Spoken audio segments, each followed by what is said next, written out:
Okay, speaking of cognitive dissonance, we just tried to make a video, and my phone often gets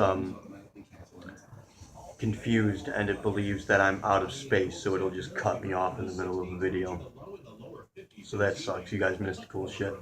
You missed my kitty. We were talking about Raikou. Mighty Raikou is my guardian angel. I found her in the parking lot of a church. A friend of mine, I had a certain degree of training and practice tracking and catching strays because I was working for a certain catch and release program with the APL. So associated with the APL, we haven't ran outside of them, but we worked with them. And Mighty Raikou. Now I found her in this church parking lot. I don't know, like 20 years ago, and she was fully grown then. Like she was a few years old at the very least then. And what had happened is I went there looking for my friend's cat, my friend's lost cat, and I threw some catnip around in the air to get the scent out, and I called, for a cat, and I waited, and nothing happened. The parking lot's entirely empty, and I'm looking around, I got nothing, and I'm like, all right, I'm gonna leave, and I turn around, and she just appeared in the center of the parking lot, just sitting there, sitting right in front of me, not scared, just didn't move at all, staring at me.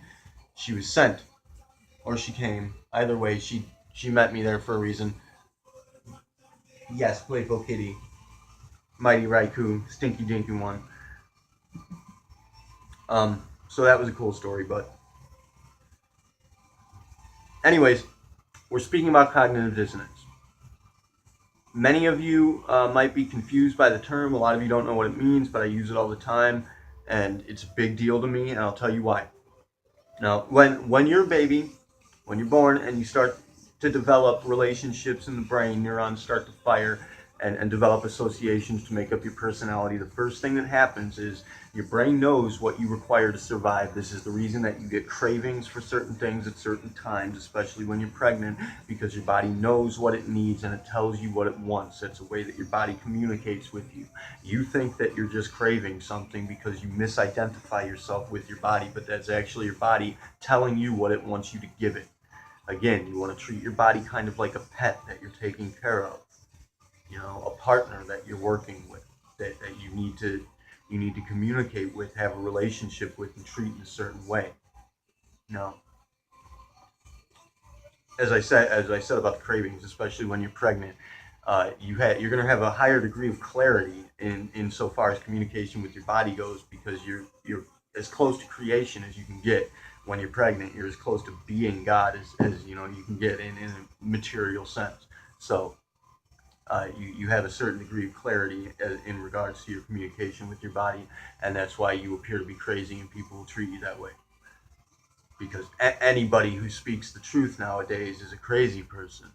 Try to keep that in mind. It's important. Anyways, the first relationship that you begin to develop is in regards to your survival. Your brain knows what your body needs to survive, and your parents are the source of these things. Your parents give you what you require to survive. They take care of you. They give you love. They nurture you. They give you food. Your brain identifies that as the source of your survival, that you require it. It understands that you cannot survive without that. So that's a bond you develop. And when you grow older, and especially when you get into a romantic relationship, those neurons start to associate that relationship in the same way. Your brain replaces your parents with this person who's providing you love and nourishment for your soul and yourself. So long-term relationships form in the brain, suggesting that that's required for survival. And that's why when you break up with somebody after a long while, even if you don't like them anymore, you get what's called separation anxiety. And this can be severe. This can be the worst pain you've ever felt in your life, because your brain thinks that you're dying. Your brain thinks that you've lost your oxygen source, pretty much. It thinks that you've lost what you require